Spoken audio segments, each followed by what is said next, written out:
Snow White. Imagine a cold winter day long ago when big snowflakes drifted down like soft feathers from the sky. A beautiful queen sat by her window, sewing quietly. The window frame was made of dark, shiny black ebony wood. As she worked, she looked out at the pure white snow. Suddenly, she pricked her finger with her needle. 3 bright red drops of blood fell onto the snow. The queen stared at those vivid red spots on the white snow, framed by the black window. She whispered softly to herself, "I wish I could have a little daughter with skin as white as this snow, lips as red as this blood, and hair as black as this ebony frame." Not long after, her wish came true. She gave birth to a beautiful baby girl whose skin was white as snow, cheeks rosy as blood, and hair black as ebony. They named her Snow White. Sadly, the queen died soon after her daughter was born. The king grieved, but in time he married again. His new wife was stunningly beautiful, but she was also extremely proud and vain. She couldn't stand the thought that anyone might be more beautiful than her. She owned a magical mirror, and every day she stood in front of it and asked the same question. "Mirror, mirror on the wall, who is the fairest one of all?" The mirror always answered truthfully, "You, queen, are the fairest in the land." For years, this made the queen happy. But Snow White kept growing up, and she became more and more lovely. By the time she was 17 years old, she shone brighter than the day itself and was far more beautiful than the queen. One day, the queen stood before her mirror as usual and asked, "Mirror, mirror on the wall, who is the fairest one of all?" This time, the mirror replied, "You, queen, may be fair and beautiful, but Snow White is lovelier by far than you." The queen turned pale with anger and jealousy. Rage burned inside her. She couldn't accept that someone else was more beautiful. She called one of her servants and ordered coldly, "Take Snow White into the deep forest. Make sure I never see her again." The servant took the little girl deep into the woods. But when Snow White looked up at him with her innocent eyes and begged for her life, his heart softened. He couldn't bring himself to harm her. Instead, he said gently, "I won't hurt you, sweet child." He left her there in the forest, hoping the wild animals might take care of the problem for him, though deep down he felt relieved he hadn't killed her himself. Poor Snow White wandered through the thick trees, terrified. Wild animals growled and roared all around her, but strangely, none attacked. As evening fell and her tired legs could walk no more, she spotted a tiny cottage nestled among the trees. She pushed open the door and stepped inside to rest. Inside, everything was small, tidy, and perfect. A white cloth covered the table. 7 little plates sat there, each with a small loaf of bread. 7 little glasses held wine. 7 sets of tiny knives and forks were neatly arranged. Against the wall stood 7 small beds. Snow White was starving. She took just a tiny bite from each loaf and sipped a little wine from each glass so no one would notice too much. Then she felt sleepy. She tried each bed. One was too long, another too short. Finally, the 7th bed felt just right. She curled up and fell fast asleep. Soon, the owners of the cottage came home. They were 7 dwarfs who worked in the mountains, digging for gold and silver. They lit their 7 little lamps and immediately noticed something was wrong. The first dwarf said, "Who has been sitting on my stool?" The second said, "Who has been eating from my plate?" The third said, "Who has been taking bites from my bread?" The fourth said, "Who has been touching my spoon?" The fifth said, "Who has been using my fork?" The sixth said, "Who has been cutting with my knife?" The seventh said, "Who has been drinking my wine?" Then the first looked around and said, "Who has been lying in my bed?" They all rushed over. Every bed had been slept in except the last one. There they found Snow White fast asleep, looking peaceful and beautiful. The dwarf stared in wonder. "Good heavens, what a lovely child!" they whispered. They were so charmed that they didn't wake her. The seventh dwarf took turns sleeping with each of the others, 1 hour at a time, so no one had to sleep on the floor. In the morning, Snow White woke up and saw the 7 little men.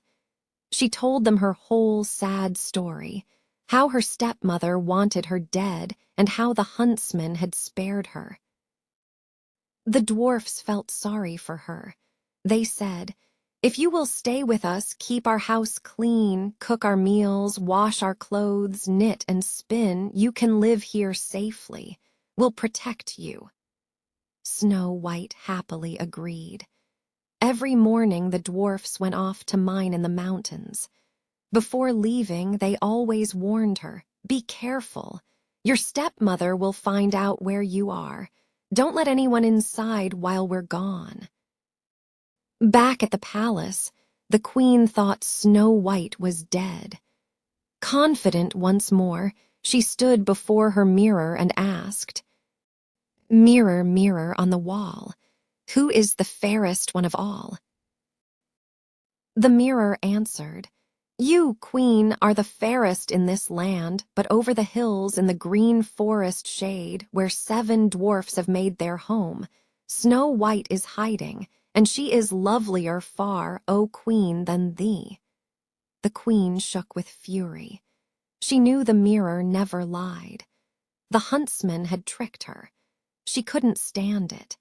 She decided to take matters into her own hands. She disguised herself as an old peddler woman and traveled over the hills to the dwarf's cottage. She knocked on the door and called sweetly, "Fine wares for sale, pretty things." Snow White peeked out the window. "Good day, old woman, what are you selling?" "Laces and ribbons in all colors," the queen replied. "Beautiful things." Snow White thought the woman looked harmless. "She seems kind," she said to herself. She opened the door. The old woman stepped in. "Oh dear, your bodice is laced so poorly. Let me help with one of my nice new laces." Snow White trusted her and stood still. The queen pulled the lace tighter and tighter until Snow White couldn't breathe. She fell to the floor as if dead. "Now your beauty is finished," the queen hissed, and she hurried away. That evening the dwarfs came home and found Snow White on the ground, not moving. They were heartbroken. When they saw the tight lace, they cut it quickly. Snow White gasped and slowly woke up. The dwarfs said, "That old woman was your stepmother. From now on, never open the door when we're not here." The queen returned home and asked her mirror the question again. The same answer came back. Snow White was still the fairest. Rage boiled inside her. She made a new plan. This time she disguised herself differently and prepared a poisoned comb. She went back to the cottage and knocked. "Fine wares," Snow White called out. "I can't let anyone in." "Just look at these beautiful combs," the queen said, holding up the poisoned one. It looked so lovely that Snow White opened the door a crack and took it. She put it in her hair. The moment it touched her, the poison worked fast. She collapsed senseless. "There you can stay," the queen said with a cruel smile and left. Luckily, the dwarfs came home early that day. They found Snow White and guessed what happened. They removed the comb and she woke up again. She told them everything. They warned her even more strictly not to trust strangers. The queen asked her mirror once more. The answer was the same. She trembled with hate. Snow White must die even if it costs me everything, she swore. She went to a secret room and made a poisoned apple. It looked perfect, red and tempting on one side, safe on the other. She dressed as a simple peasant woman and went to the cottage. She knocked. Snow White looked out. I can't let anyone in. The dwarfs told me not to. That's fine, the woman said, but please take this pretty apple as a gift. No, I can't, Snow White replied. You silly girl, what are you scared of? Do you think it's poisoned? Look, I'll eat half and you eat the other half. The apple was cleverly made, one half good, one half deadly. The woman ate the safe side first. Snow White saw her eat and thought it must be safe. The apple looked so delicious. She took a bite from the poisoned side and fell down dead. This time nothing will save you, the queen said triumphantly. She went home, and her mirror finally answered, You, queen, are the fairest of all. Her jealous heart felt joy for the first time in a long while. When the dwarfs returned that evening, they found Snow White lifeless on the floor. No breath came from her. They tried everything, combed her hair, washed her face with wine and water, but nothing worked. They placed her on a bier and watched over her for 3 full days, crying bitterly. They planned to bury her, but her cheeks stayed pink, her face looked alive. We can't put her in the cold ground, they decided. They built a beautiful glass coffin and wrote her name in gold letters, Snow White, a king's daughter. They carried the coffin to a hilltop. One dwarf always sat beside it to guard her. Even the birds came, an owl, a raven, and finally a dove to mourn her. Snow White lay there for a long, long time, looking as if she were only sleeping, still white as snow, red as blood, black as ebony. One day a prince rode by. He saw the glass coffin, and he read the golden words. He fell in love with her beauty instantly. He begged the dwarfs, Please let me take her with me. I'll give you anything, gold, jewels, whatever you want. The dwarfs refused. We won't sell her for all the gold in the world. But the prince begged so earnestly that they felt sorry for him. They agreed to let him take the coffin. As his servants lifted it, the coffin jolted slightly. The piece of poisoned apple fell from between Snow White's lips. Her eyes opened. She sat up and said, Where am I?